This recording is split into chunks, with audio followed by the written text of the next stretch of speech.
వాలంటీర్ల వ్యవస్థ ఏర్పాట్లో కీలకంగా ఉన్నారు. ఆ టైంలో మీరు ఆ వ్యవస్థను మొత్తం కూడా ఎస్టాబ్లిష్ చేయడంలో పనిచేశారు.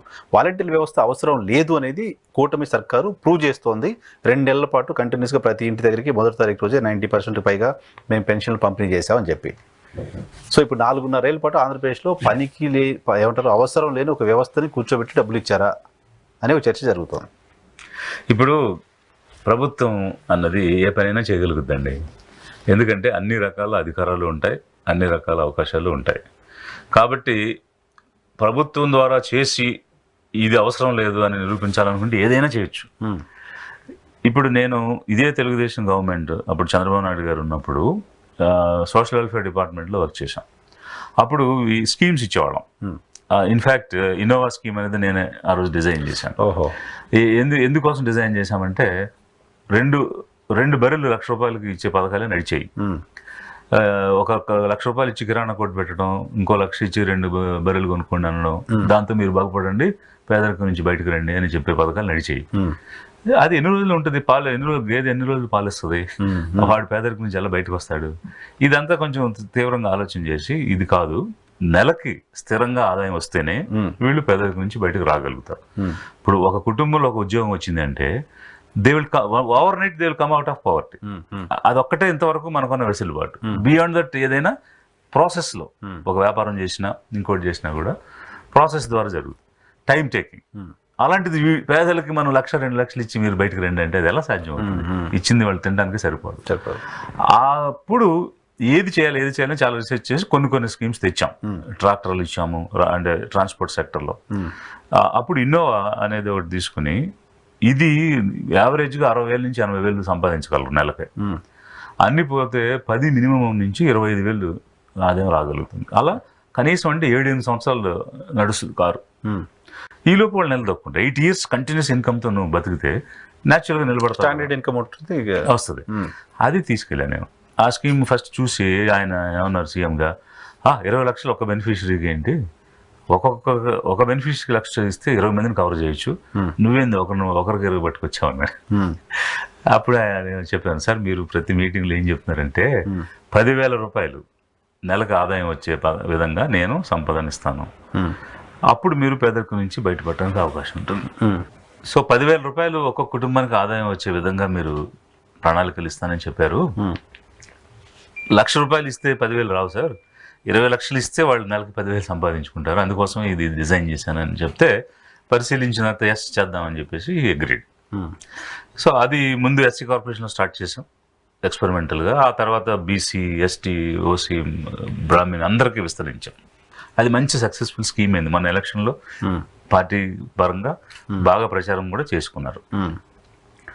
సో అలాంటి ఒక ఆదాయాన్ని వచ్చే మార్గాన్ని మనం తీసుకునే సమయంలో ఆ యూనిట్స్ని గ్రౌండ్ చేశారా లేదా అంటే బ్యాంక్తో కూడా లోన్ టైప్ చేసేవాళ్ళం మేము. అప్పుడు బ్యాంకులో ఎలా జరిగేదంటే సపోజ్ 3 లక్షలు సబ్సిడీ ఉంది, 10 లక్షల పథకం అనుకోండి, 7 లక్షలు లోన్ ఇవ్వాలి. వాళ్ళు 7 లక్షలు లోన్ ఇవ్వకుండా 3 లక్షలు డిస్బర్స్ చేసి ఊరుకునేవాళ్ళు. ఇప్పుడు beneficiary happy, banker happy. Bank loan paper మీద రాస్తాడు, తిరిగి కట్టేశాడు. ఓకే, 3 లక్షలు వీళ్ళకి వచ్చింది, దాన్ని వాళ్ళకి కొంత ఇచ్చినా బ్యాలెన్స్ బెనిఫిషరీకి మిగిలింది. అందువల్ల గ్రౌండ్ అయ్యే కాదు. గ్రౌండ్ కాకపోవడం వల్ల వీళ్ళు ఇలాగే పేదలుగానే ఉన్నారు, ఇచ్చిన ఏం అవ్వట్లేదని అనేది ఉంది. అందుకు నేను ఏం చేశానంటే కమ్యూనిటీ వాలంటీర్స్ అని, ఫెసిలిటేటర్స్ అని చెప్పి ఒక్కొక్క మండలానికి 10 మందిని వాళ్ళలో నుంచే తీసుకొచ్చాను, యూత్ని. ఇదే ఎస్సీ కార్పొరేషన్లో, ఇదే టీడీపీ గవర్నమెంట్లో తీసుకుని మొత్తం మాకు 660 మండలాల్లో ఒక 6,000 మందిని తీసుకున్నాం. మండలానికి 10 మంది.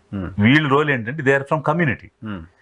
సో కమ్యూనిటీ మోసం చేయలేదు కదా, వాళ్ళకి తెలుసు కదా ఎవరు తీసుకున్నాడు ఎవరు వీళ్ళ ప్రజెన్స్లో దాన్ని గ్రౌండ్ చేయడం, యూనిట్ని ఎస్టాబ్లిష్ చేయడం, రన్ చేసి రీపేమెంట్ చేయడం, ఈ ఫెసిలిటేషన్ అంతా వీళ్ళు చేసేవాళ్ళు. అలా ఒక 6 నెలలు గడిచింది. చాలా స్కీమ్స్ బ్యాంకర్స్ గ్రౌండ్ చేశారు.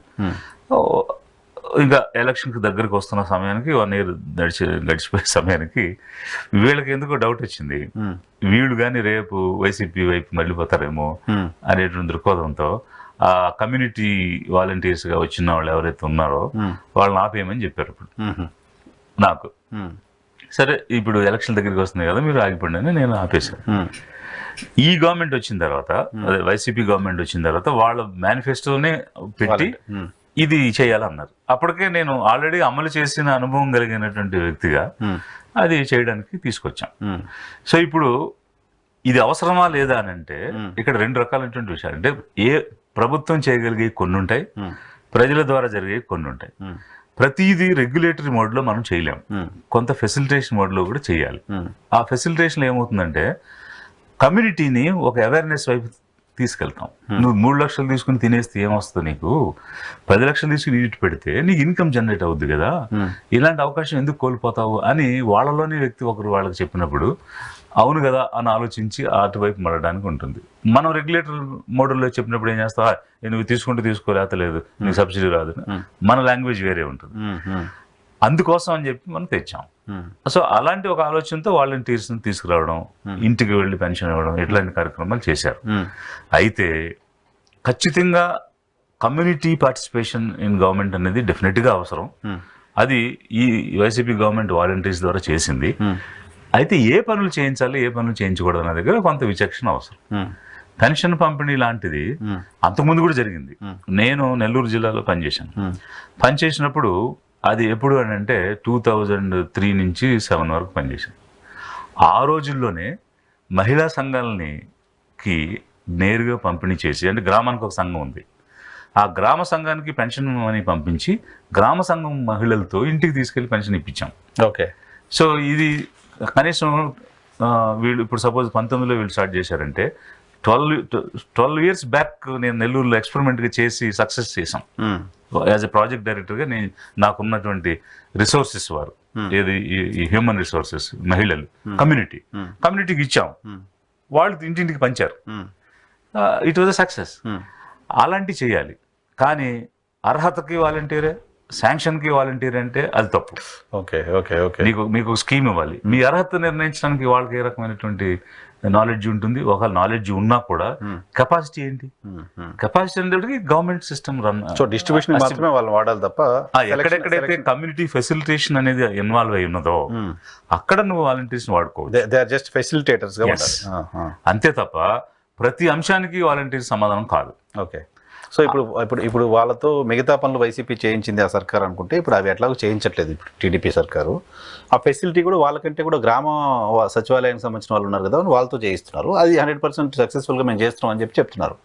కరెక్ట్. అంటే ఇప్పుడు గ్రామ సచివాలయంలో స్టాఫ్ ఉన్నారు, వారు డిఫరెంట్ డిపార్ట్మెంట్స్ వచ్చారు, వాళ్ళ రోల్స్ వారికి ఉన్నాయి. ఈ పని చేయించినప్పుడు ఏమవుతుందంటే ఆ రోల్ మానేసి ఈ రోల్ మానేసి ఆ రోల్ చేయాల్సి వస్తుంది. రోల్ క్లారిటీ ఇవ్వాలి. 1 day 2 days పనే కదా, ఏముంది అని. అదే that's what I'm saying. Government అనుకుంటే ఏదైనా చేయొచ్చు అనుకున్న ఉద్దేశం అదే. ఇప్పుడు తుఫాన్ వచ్చింది, తుఫాన్ రిలీఫ్ చేయాలి, అప్పుడు మరి మొత్తం అన్ని శాఖలు వెళ్ళాలి, ఒక్కరు వెళ్ళి చేయలేరు కదా. సో అట్లా emergency is different, regular governance is different.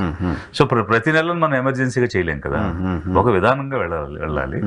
అందుకోసం డెఫినెట్ గా వీళ్ళ సర్వీసెస్ వాడుకోవడానికి ఒక విండో అనేది ఉంది. కమ్యూనిటీ పార్టిసిపేషన్ అనేది ప్రభుత్వంలో అవసరం.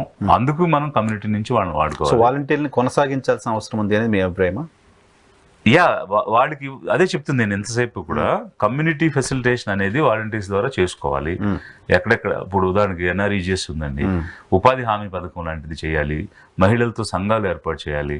ఇలాంటి ఏదైతే కమ్యూనిటీ పార్టిసిపేషన్ ఉందో అక్కడ వాళ్ళ ఉపయోగం ఉంటుంది. ఎక్కడైతే గవర్నెన్స్ ఉందో అక్కడ వాళ్ళని ఇన్వాల్వ్ చేయకూడదు. అక్కడ జరిగిన పొరపాటు ఏంటంటే అన్నిట్లోనూ వాడేశారు. అందుకని ఇప్పుడు వాడేశారు. పార్టీ కార్యకర్త చేయాల్సిన పనులు కూడా వాళ్ళే వాడేశారు. సో అక్కడ ప్రాబ్లం అయిపోయింది. ఆ విచక్షణతో చేసి ఉంటే ఈ ప్రాబ్లం